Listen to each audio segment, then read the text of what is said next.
Hi, my name is Henny, and I am an anti-racism educator and activist, and I am here to talk to you all about reparations. Racism is theft. Racism is the theft of bodies. There were bodies that were stolen from the continent of Africa and brought to the Americas. They were stolen. Native American bodies were stolen, were used and abused.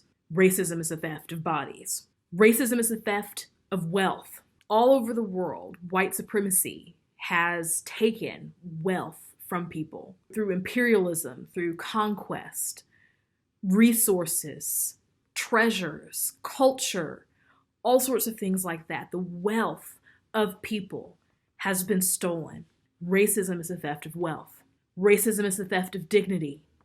Racism has taken people's dignity by saying that they are less than, by calling their looks, their features, their culture, their ways of doing and being, saying that they're less, saying that they're inferior, saying that they're not good enough, even saying that they're inhuman. Racism is the theft of dignity. Racism is a theft of opportunity. Racism has stolen the opportunity of generations of people of color through segregation, through redlining, through keeping people out of schools, school choice, all that sort of thing that says that certain people get to have more opportunities than others. Racism is the theft of opportunity. It's the theft of the past. As bodies were stolen, as cultures were stolen, as things were stolen from people, it took people's past.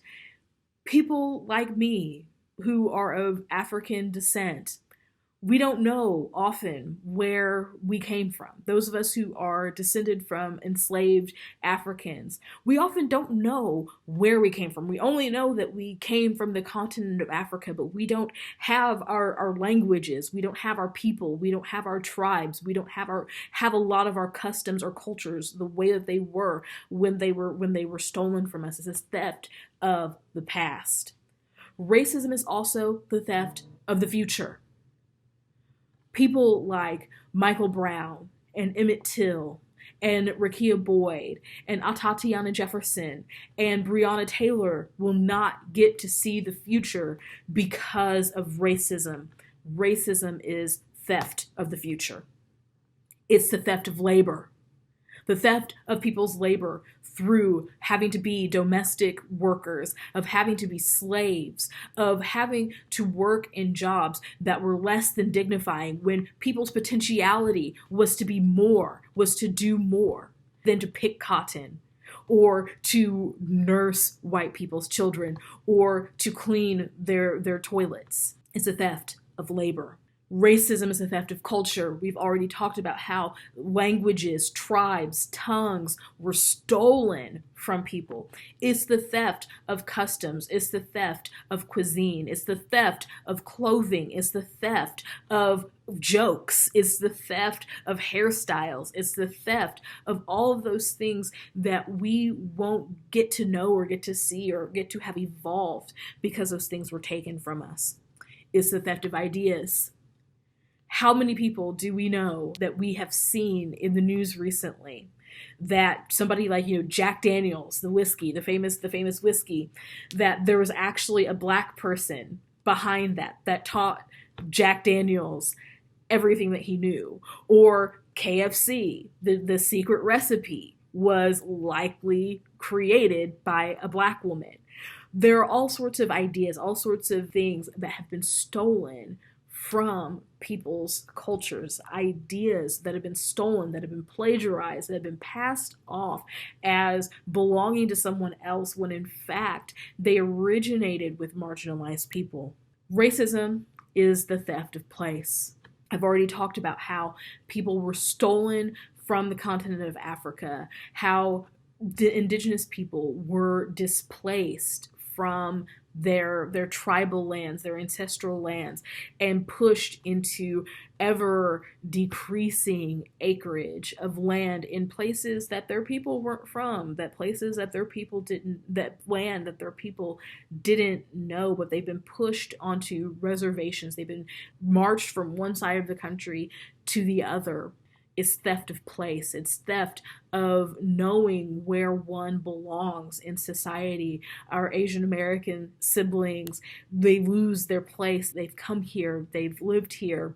They're seen as a perpetual foreigner. They're seen as someone who doesn't belong, whose language, whose customs, whose culture doesn't belong and isn't America, even when they've been in America for decades, if not centuries at this point. Racism is a theft of place.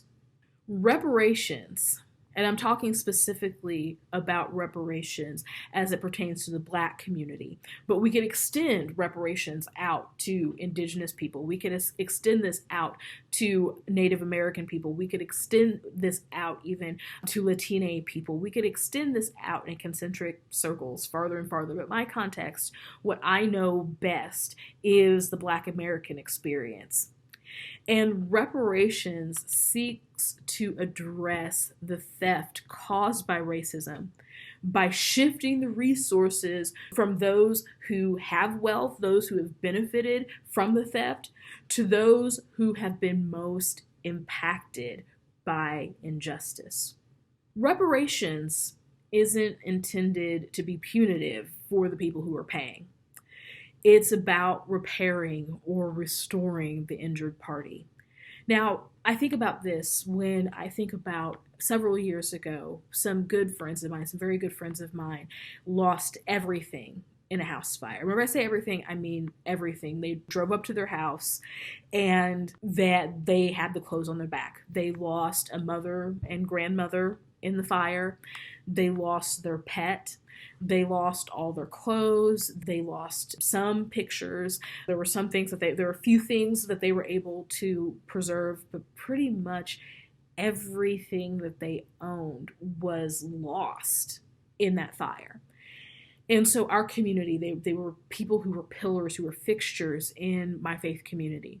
Our faith community, as well as others of their neighbors, of people in the little town that they lived in, rallied around this family. And we donated things. We donated things that we didn't need anymore, that were in good condition, that they could use while they were trying to buy other things. We donated money. We donated time. I remember I went to my church hosted this thing where they had managed to find a few tubs that had some of their pictures in them, and water had been sprayed all over them from them trying to put out the fire. But of course, their house was a complete and total loss. They had managed to find some tubs that had some pictures in it, but all the pictures were soggy. And so we took our time, and we went through their photo albums. We pulled pictures out carefully, set them out to dry. We went through some of their different memories and stuff, and set things out to dry and to set things out so they wouldn't be damaged any further. My husband and I, the young lady, they had 2 children, their daughter, the young lady in the family who was in high school at the time, she lost her gym shoes. Something just as simple as her gym shoes. That was a huge loss for her. And so my husband and I, she was in our youth group, and we went and we bought her some gym shoes. We looked all around to try to find some shoes that we felt looked like her and would be something that she would feel dignified in wearing. And her mom called and was crying and was just like, oh my gosh, these shoes, they were just so perfect. She's so happy. She's so appreciative of those things. But whenever my friends and our community was going through this loss, we didn't see us giving of ourselves. We didn't see us giving of our time, giving of our money, giving of our talent, giving of our treasure. We didn't see that as being punished. We didn't say, oh my goodness, this is so horrible. I have to go and I have to buy this young lady gym shoes. Oh, this is why are they doing this to me? We saw it as an opportunity. We saw people who were in need, and we saw that our community members were struggling, and so we saw it as an opportunity to help them. We didn't see it as a punishment. We didn't see it as a referendum on ourselves, like, oh, I didn't cause the fire, so why should I have to pay for anything? Why should I have to buy anything for them? Why should I have to help?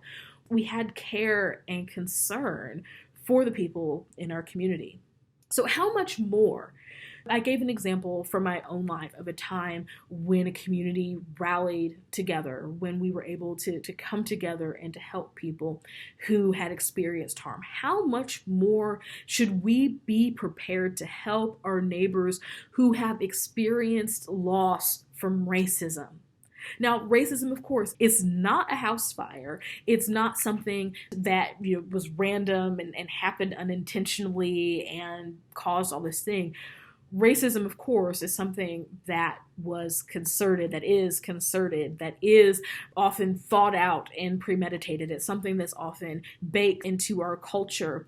But there are a lot of people of goodwill who are trying to reverse the tide of racism, who are trying to change things. So if you are trying to be a good person, if you want to be a good person, if you want to be somebody that is contributing to help and health in a society rather than hurt and harm, how much more should we be willing to give? How much more of our time, of our talent, of our wealth should we be willing to give to help people in our community who are vulnerable, who have lost because of not just a single incident like a house fire, or a single incident like a car accident, or a single death in the family, even though those things can be devastating. We are talking not years, not decades, but centuries, almost half a millennium of oppression based on race.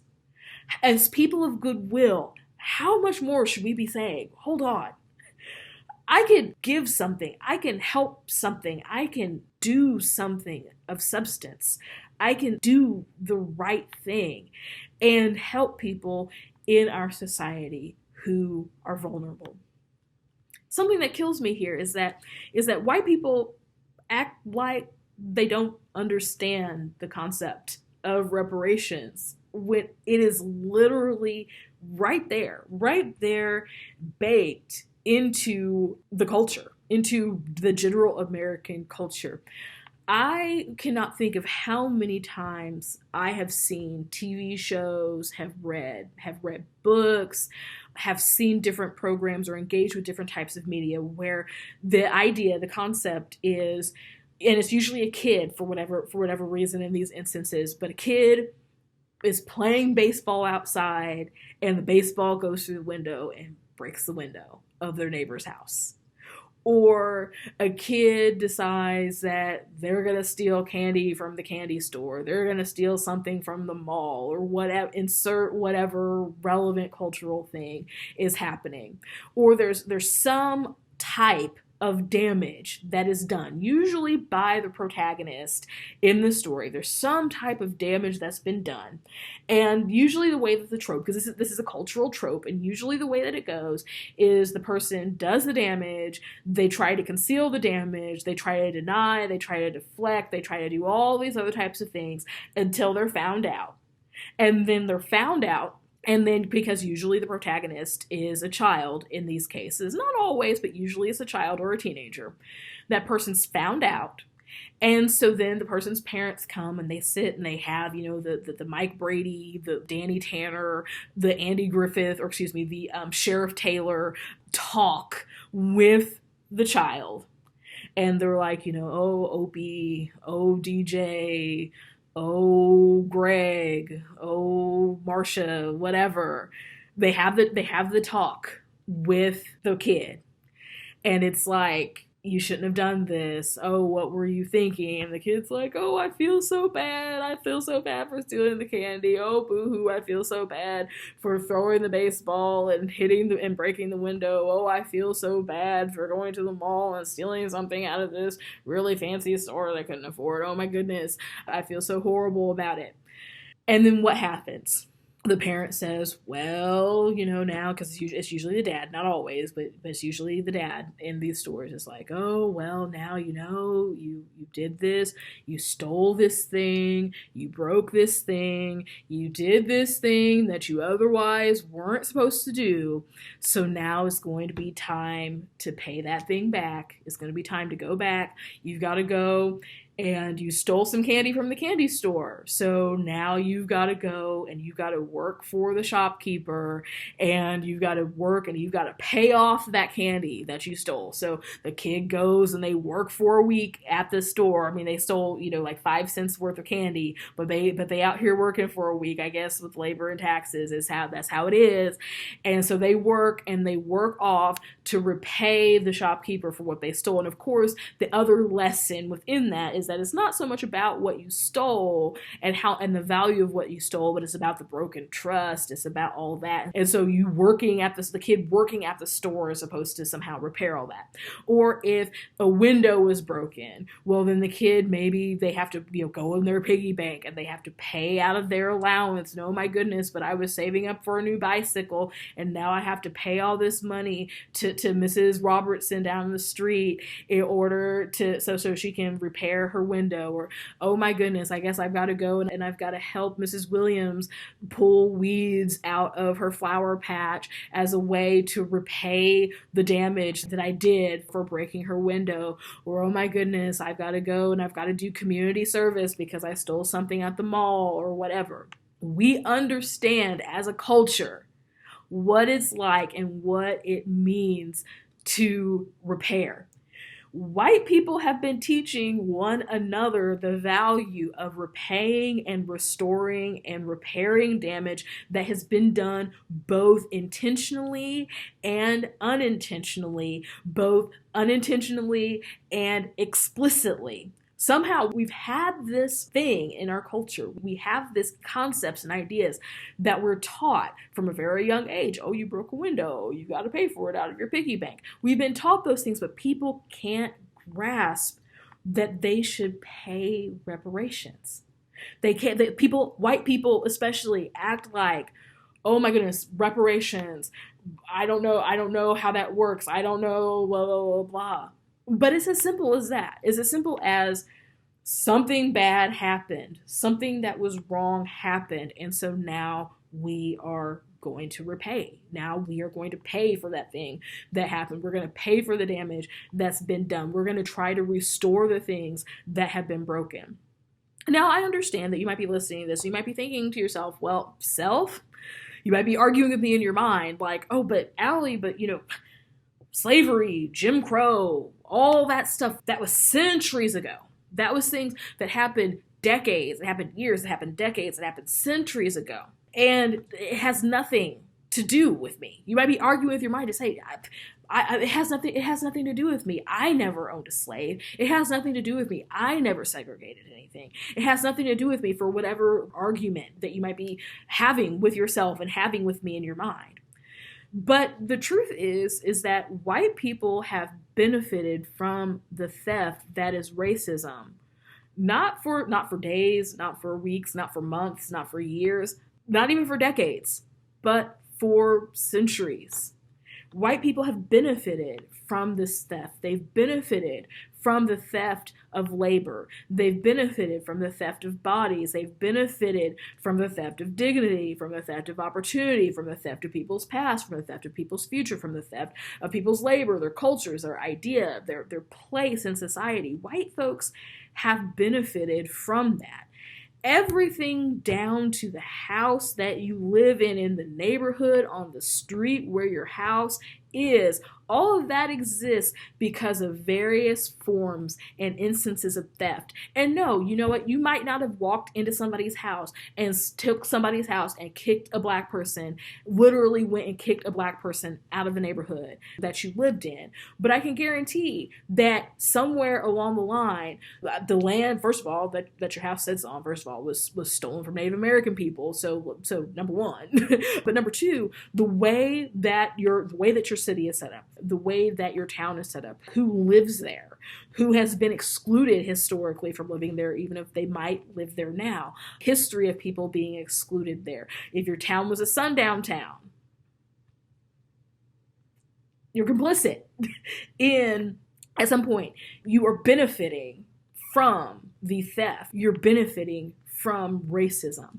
There's a lot of ways that white people benefit from the theft of racism, from the theft that is caused by racism. You might not have been the person to do that. I want to say that again. You might not have been the actual actor, the actual person to do it, but along the line, in your family, in your own life, in your family's life, going centuries, going decades and centuries and generations and whatever back, you have benefited from the wealth, the genius, the body, the labor of other people, of Black people in particular, but also of other people, maybe in a broader sense, but specifically of Black people. The institutions that you're part of, the institutions of learning and higher education that you're part of, were often built on the backs of Black people, on the backs of their labor, on the backs of their disenfranchisement, on the backs of ideas that came from their culture, from our culture centuries ago, things that we learned like algebra and that type of stuff that the West learned from us.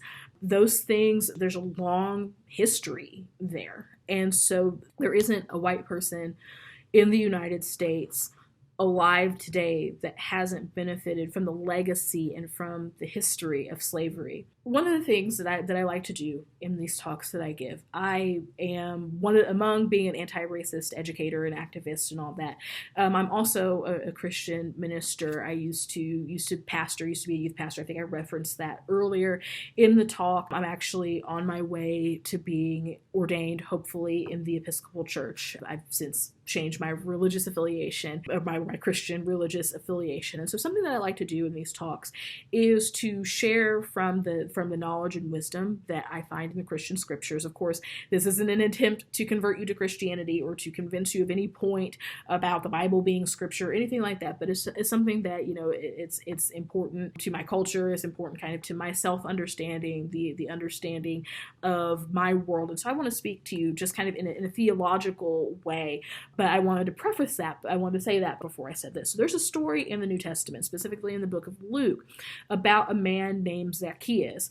Oftentimes, Christian kids learn a song about Zacchaeus being a wee little man because he was really, really short, and somehow that was notable enough about him put in the Bible. And so people often sing this little song about him that I won't attempt to sing because I didn't really ever learn that song. But anyway, I won't even attempt to sing it for you all. But there's this idea that there's this guy, he had climbed a tree in order to see Jesus. Whenever Jesus had come someplace, Zacchaeus climbed this tree so he could see Jesus. And Jesus saw Zacchaeus up in the tree and was like, Zacchaeus, come down from the tree and come, I want to go to your house, whatever. So Zacchaeus actually realizes he has this conversion experience from meeting Jesus. And he decides, he was very rich, he was very corrupt, he was very rich. He decides that he's going to give half of his money to the poor, and he's going to pay back everybody that he extorted money from or was complicit in extorting money from. He's going to pay them back up to four times the amount that they were owed. And so the moral of this story often is just like, oh, hey, Zacchaeus was this guy and he was a sinner and Jesus ate with him. Oh, shouldn't we be happy about this? But one of the things that I think is great about this story is that Zacchaeus realized that his wealth was built on theft, and he attempted to restore the people that he had wronged. And he also wanted to use that wealth, that ill-gotten gain, to benefit the people in his society who were the most vulnerable. And that, to me, that's something that's very relevant to the idea of reparations. He gave half of his wealth. Really ended up being more than half of his wealth, according to this story. And you can look at this, well, this is just an allegory, this is just whatever.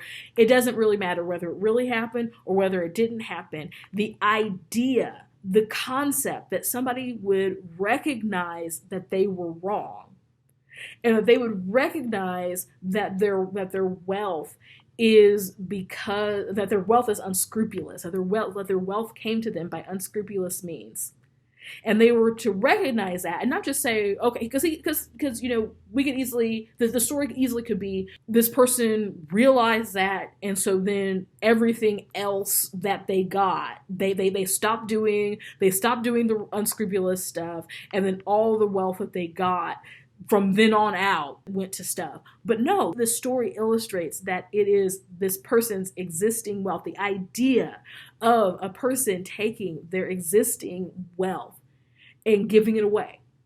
Now, you don't have to believe that that story is true, that that was a real story that really happened to somebody in any shape, form, or fashion, but I believe that this story is an illustration of the moral responsibility that we have to one another. This story was written before there was chattel slavery in America. The story was compiled, it was the book of Luke, so I want to say it was compiled around 50, the year 50, the year 60 in the Common Era. So this was before American chattel slavery. This has nothing to do with our American context here. Yet we have this morality tale in a book that is used for wisdom, if not for people's sacred scripture, for their religious, for their faith.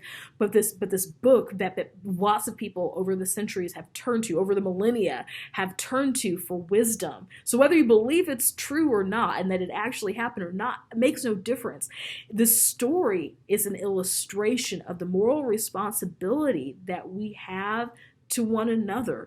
And it's the responsibility that's illustrated in this story isn't just a responsibility to ourselves or to just take care of ourselves or to take care of a few people, but it is to take care of the vulnerable.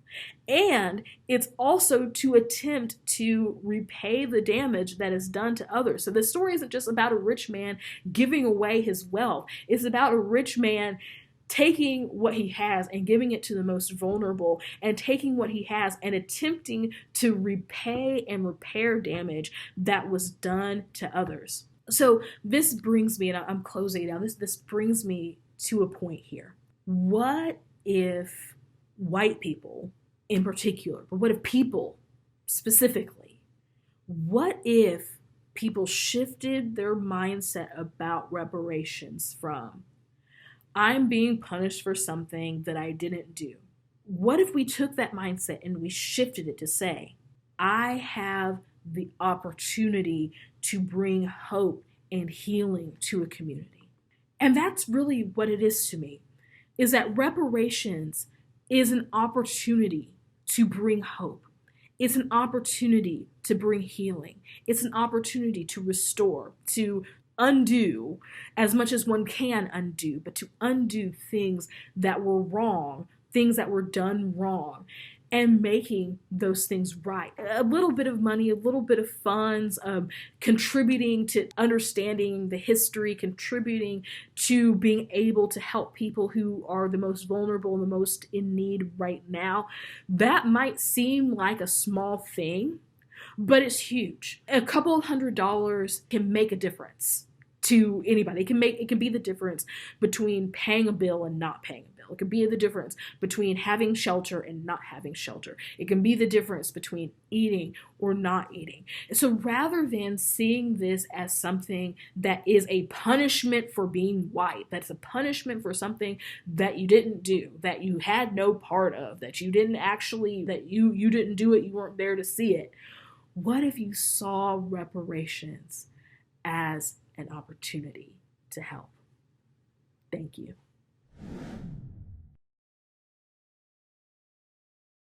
What are reparations? Reparations are a means of addressing the wealth and opportunity gap residents experience due to historical and current racism and discrimination. It is the repair of moral and material harm. There are 5 categories of reparations. 1, restitution. 2, compensation. 3, rehabilitation. 4, satisfaction. And 5, guarantees of non-repetition. Restitution. Restitution aims to place victims back in their original situation prior to the violations. Forms of restitution may include restoration of citizenship, return to one's place of residence, restoration of employment, and property return. Restitution is seen as a proper solution for victims who seek the right to return to their homes or an equivalent payment for displaced property. Compensation. Compensation generally refers to financial awards made for damages resulting from violations that can be accounted for in some economic sense. This may include physical and mental harm, material economic damage, moral damage, consequential damages, and cost of support services, and lost opportunities and benefits. Rehabilitation.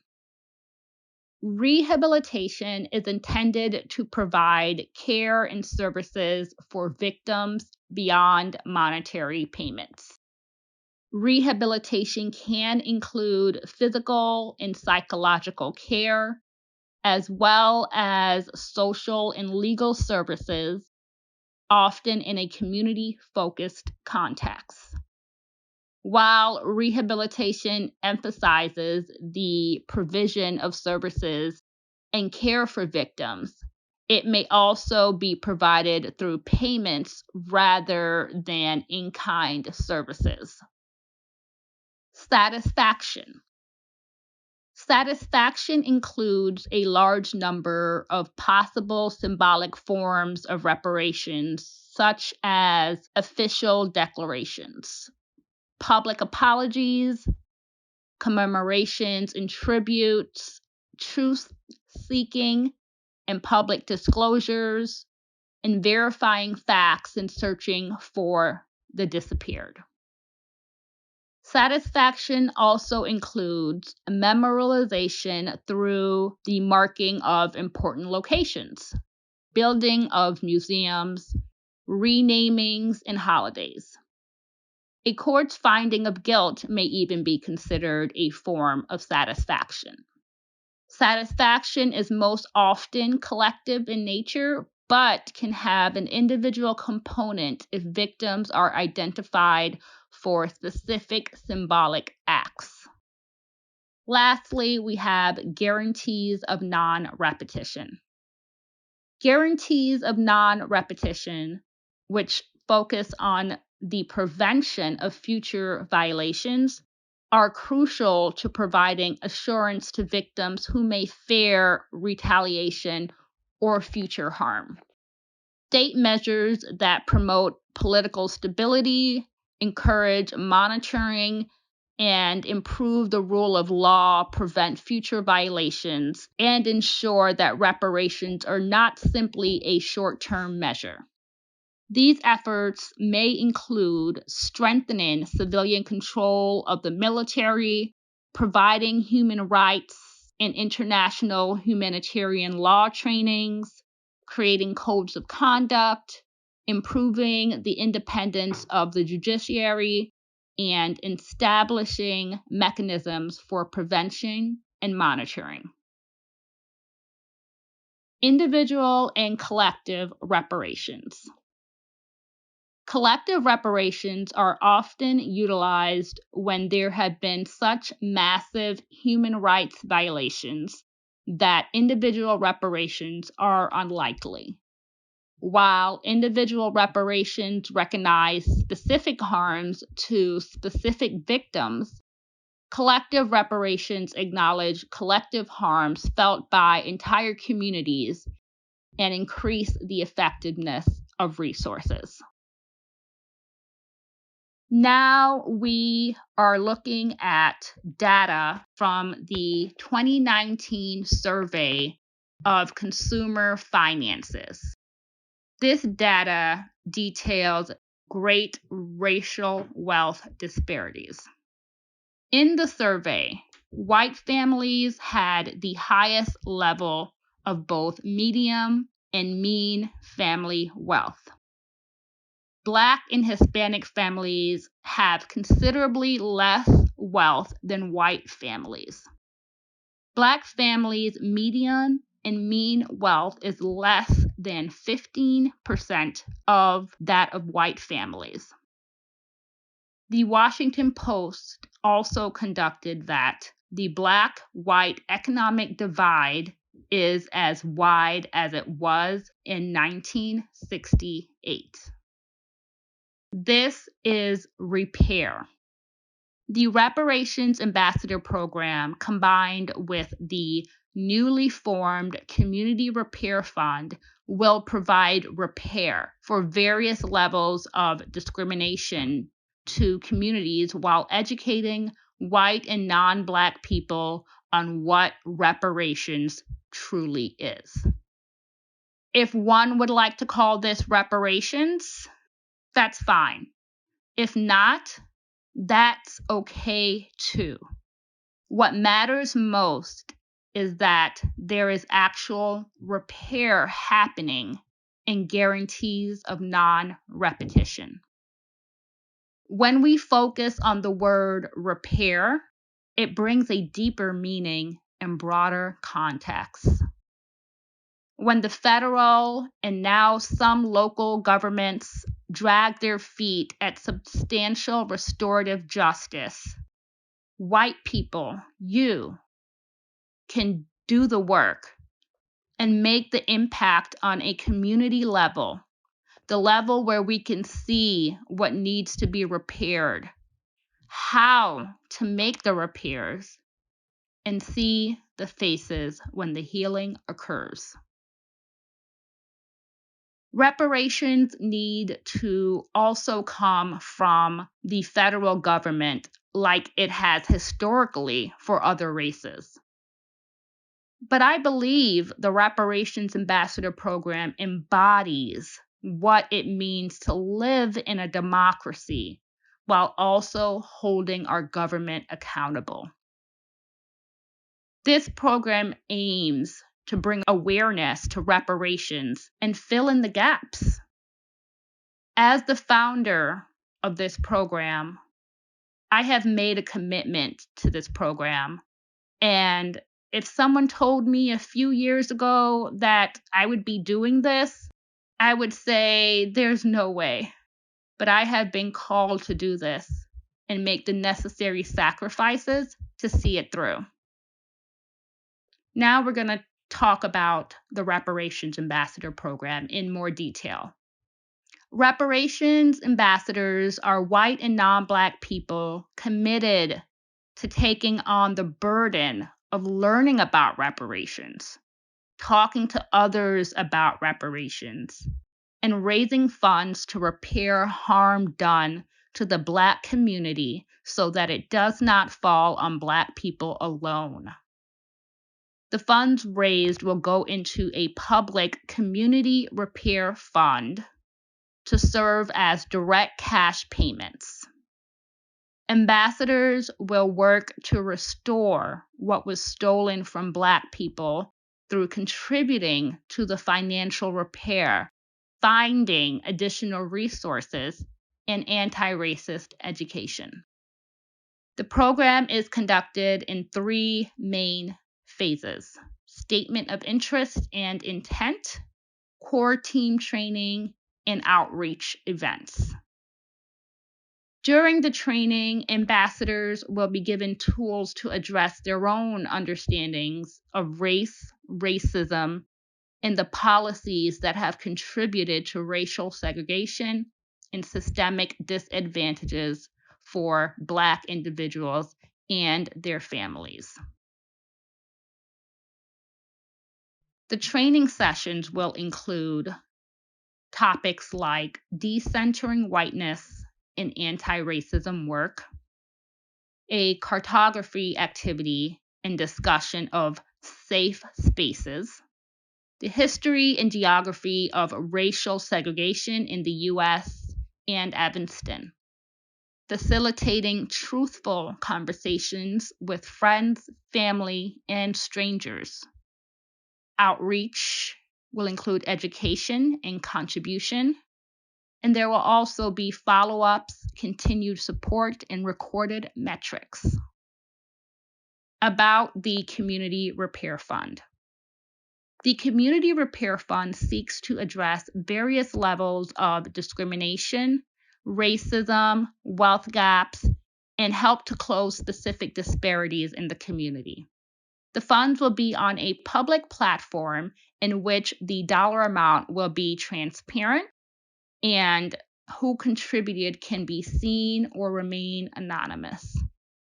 The Community Repair Fund will serve as a direct cash payment to those who suffered the injury or harm.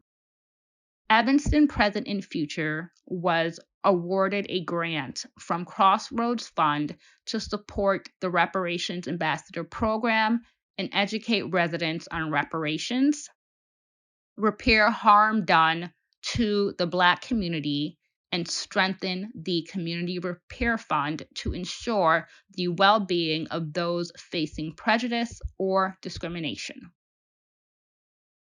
Why be a reparations ambassador and contribute to the Repair Fund today?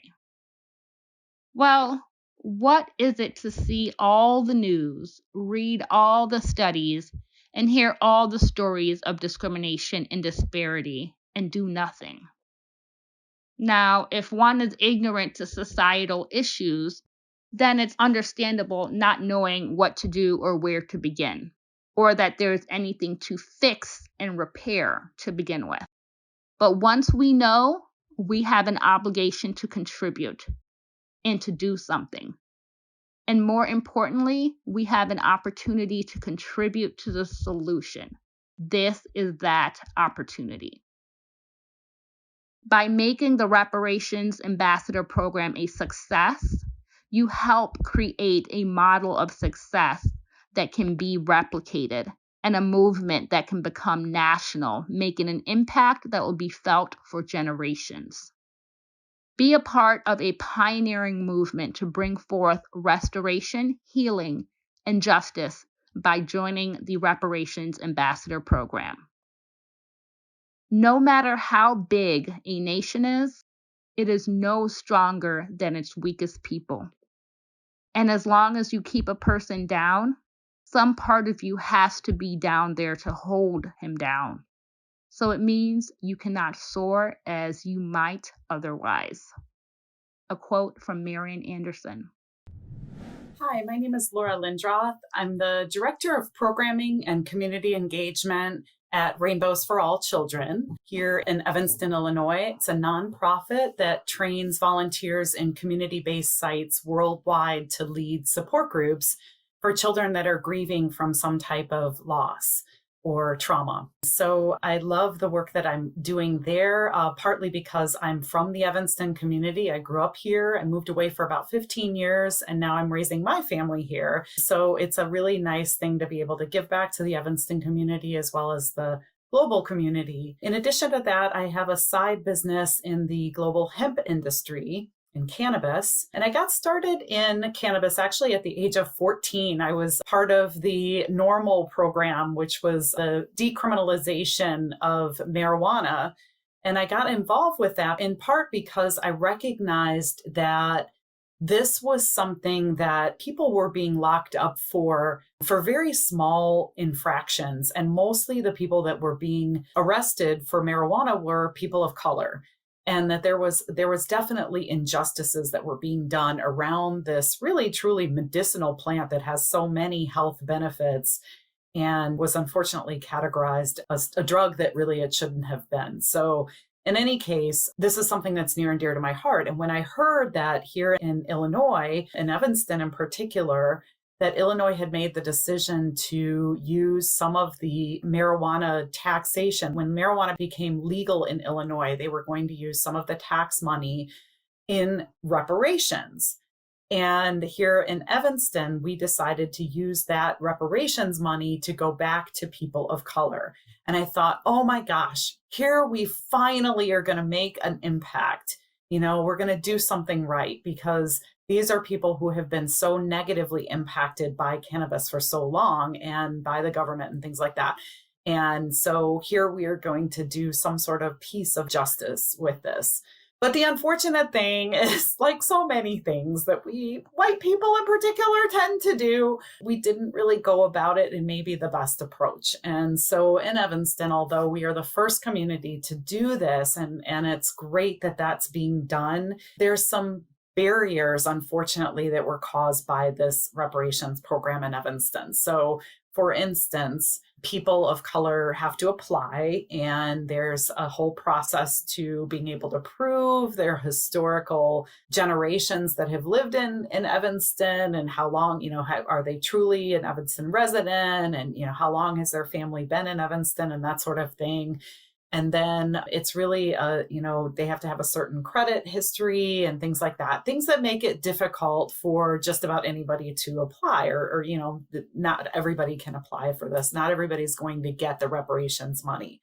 And then there's a small pot for a whole large number of people that feel that they've had injustices, rightfully so, occur to them, and that they should be part of this reparations pot. So in any case, it's great, and it's wonderful that we have a program in place, but there's some problems with that program. And I think to better understand it, the reason that I'm really excited about the reparations, being a reparations ambassador for this program, is that it's looking at it from a different approach. It's really looking at, okay, there's this pot of money. How do we distribute that better to those that really deserve that money and that have had injustices served against them? But also, what else can be done? What else do we, particularly as white people, need to be doing to correct the injustices that are occurring against people of color? How do we become more equitable and justice in our society, in our communities, in our relationships with others, in our schools, in all of the systems that we have in place? And what can we be doing to constantly be ensuring that that is going to happen? And I like to use the analogy because people in Evanston are so familiar, or they're starting to become more familiar with restorative justice. And that's something that we've been teaching in our schools. So even our children are learning restorative justice, which is such a great practice. So the idea behind restorative justice is that, an offender did something, whether it was a crime, whether it was a big mistake, whether it was, a hurtful action against another person, but they did something that caused harm to another person. And those two people, the offender and the victim, come together and talk about the thing that happened from the point of view of each person of, this is why I did what I did. This is why it hurt me, so that there's understanding and acknowledgement, and the offender can say, I'm sorry for what I did, or at least acknowledge that they did this. The sorry is harder to come by all the time, but the whole purpose of restorative justice is basically to come up with an action to acknowledge that and to apologize in that manner. So it's basically coming together, finding a solution together and figuring out what repair can be done by the offender to make it okay, or at least better than the situation right now. So to do something to kind of repair the harm that was done. And it's such a great practice because there's three premises to restorative justice that I think are really important. There's three points to it. One being the repair. And again, that word reparations is all about repair. So it's the idea that you have caused harm to somebody else, and that there needs to be the creation of justice by repairing the harm that was done. And then the second piece to restorative justice is the encounter. And that's the connection of the two people, the offender and the victim, together coming up with, what can I do to repair the harm that I did to you? And what would you need from me? And listening to that person in the pain and the anger and the suffering that harm caused for them. And really actually listening to that and hearing that and acknowledging that. And then the transformation, because this ripples out to not only the people that are involved, the two people or the two parties that are involved, but beyond that into relationships in general and into the wider community. And so restorative justice, when a whole community or a whole school starts practicing restorative justice, that is a ripple effect throughout the school to say every time that somebody does something that's a mistake, that causes harm to somebody else, that they can then acknowledge that, talk with the other person, and repair that damage that was caused. And that heals. So instead of all these harmful things being hurtful and putting out there and that energy being put out into the universe, we're then repairing that damage and healing from it. And that's so important. Working in the field of grief, loss, and trauma, I cannot tell you how important it is that we heal from trauma. And we don't do enough of that in our society at all. And so the whole thing of reparations and being a reparations ambassador for me is about looking at the privilege that I have had as a white person just because of the fact that I was born this particular color. I move differently in the world. I'm able to get things that people of color cannot get. I've had many, many, many privileged things as a result of that. It doesn't mean that I don't live in like a mansion, on the lakefront and drive 5 cars or anything, but I have certainly had things in my life that have been given to me just for the fact that I am white, or I've gotten out of tickets, or I haven't had to be fearful when I go out at night in a particular place, or I haven't had to be worried that my children weren't being treated the same way as other children or anything like that. There's so much that goes into being of a particular race. And reparations is a little bit of us saying, hey, we have caused harm by the fact that this is the way that our society operates. And just even if we ourselves don't consider ourselves racist people, or that we maybe haven't felt like we've caused harm to any particular person, just the fact that we live in a society that allows this to occur is causing harm.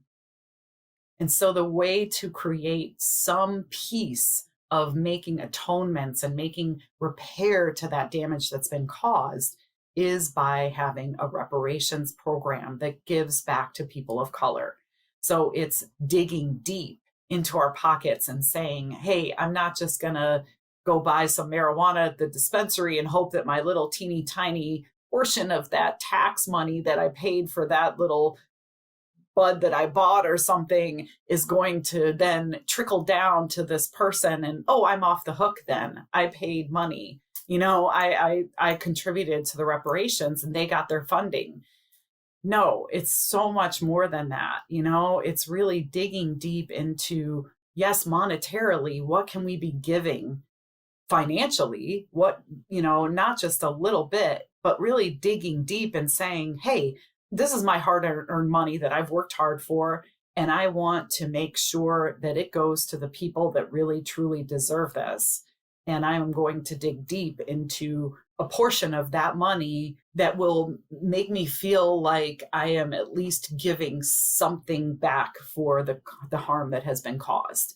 But beyond that, it's also looking at our actions on a day-to-day basis and what can we be doing to ensure that there is more equity in this community and in this state and in this nation and in this world, in our everyday lives and the systems that we have in place in the schools and everything else. And that's really what this is about. And the great thing that comes from both restorative justice and reparations is peace. Ultimately, that's really what this is about. It's a more peaceful society where people feel like they can move and breathe and that life is safe and loving and that people understand them and understand what's happened and have empathy and compassion toward one another. So I think that's the amazing thing about this program is what it can do, not only for the people who receive, but the people who give, because there's more of a greater sense of empathy and compassion, which are all building blocks toward being more resilient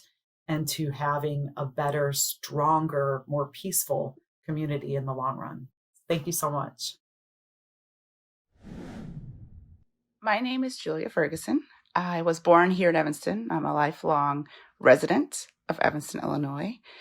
I applied to the City of Evanston's reparation program in hopes of being one of the very few to be selected to receive money in an act of repair for the housing discriminatory practices that were practiced here many years ago that negatively impacted my family and many other Black families just like mine.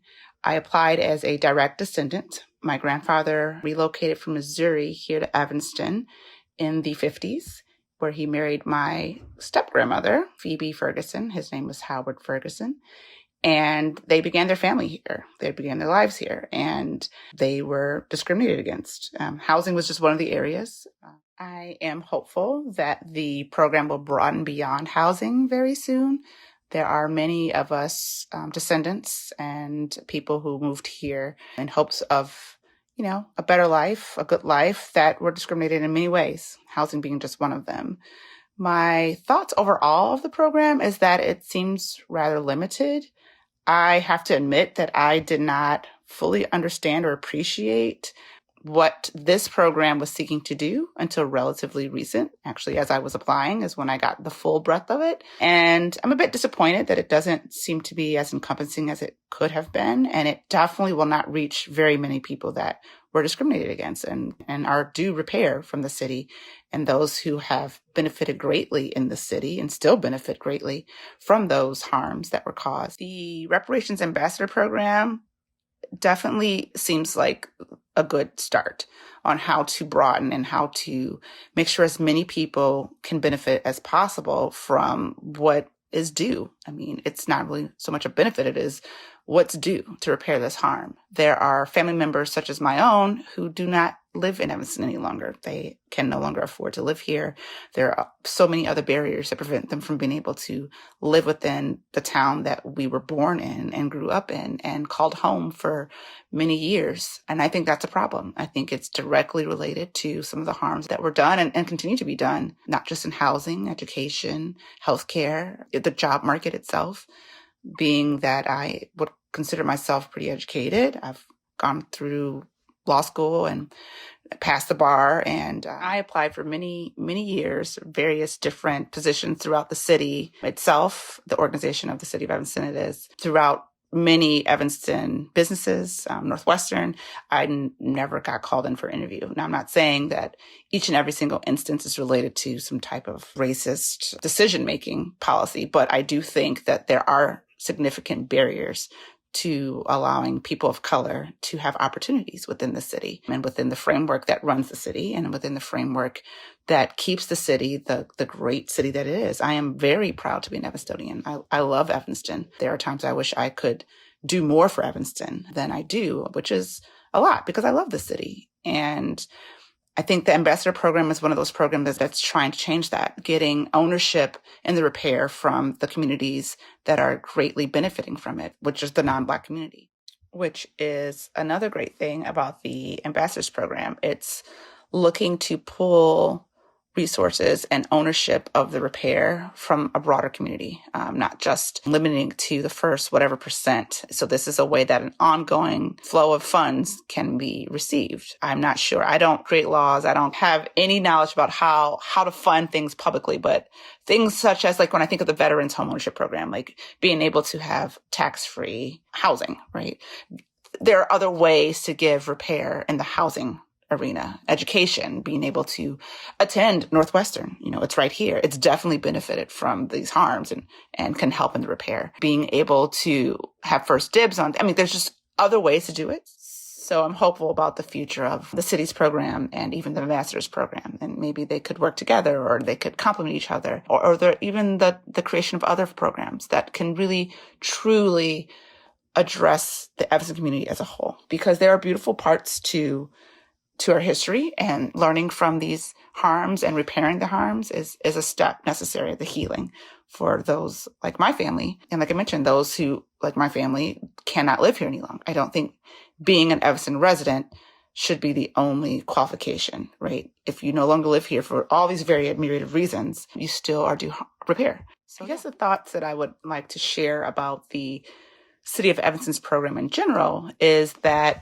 like I mentioned earlier, it does seem very limited. I believe if I did the math correctly, there's less than 20 for sure persons that will benefit from this first round, if you want to call it that, with maybe over 500 applicants. That's significant. That's a significant amount of people who did a lot to apply for this. And that's one of the other things. It was not an easy task to find documentations from the early 1900s and mid 1900s to prove that I am a direct descendant here, which I think, that is another thing that's very limiting, the proof barrier. I'm blessed that I had time to be able to devote to this over the past couple of weeks. And I do know how to do research, how to dig and look for files and documentation, but that's because I had something I was able to find readily, right? The census is a sealed information for 72 years. So the 40s, the 50s, and later, they're not even open to the public right now. So being able to pull up a census record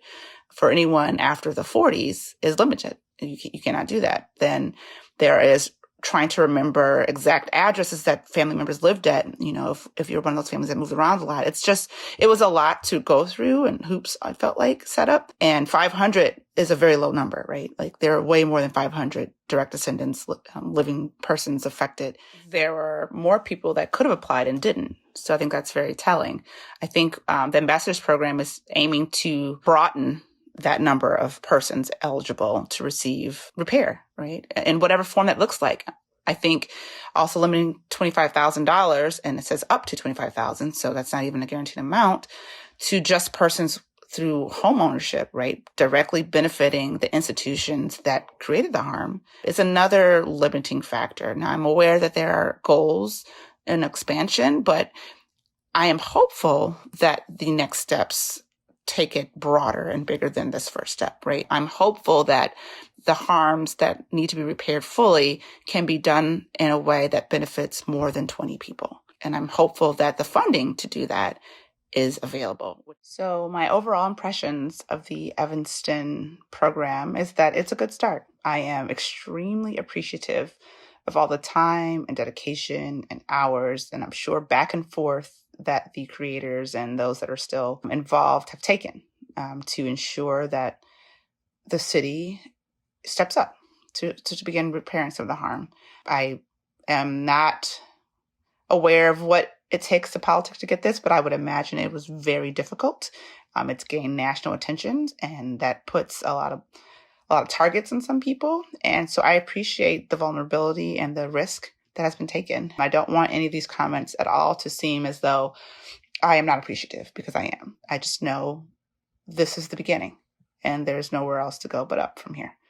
And so I'm extremely hopeful. I believe programs like this ambassador program and even future workings of the Evanston program will be able to benefit and be able to provide true reparation, true repair to the harms of the past. The work that my dad and his friends and my grandparents' friends and their friends, the work that our ancestors have done to get us here, to try to get repair before now, can truly come to fruition, right? It didn't start with this current committee. So the committee is running on the fumes of our ancestors. And like I said, it's the beginning. And I look forward to seeing what can be done in the future. And I look forward to all the help that, the city, but the non-Black community can provide to contribute to that repair.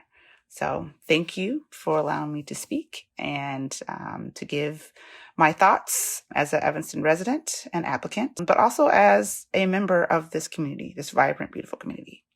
Thank you. Hi, I'm Bella. I'm a Reparations ambassador, and I am so energized and excited and motivated about this program.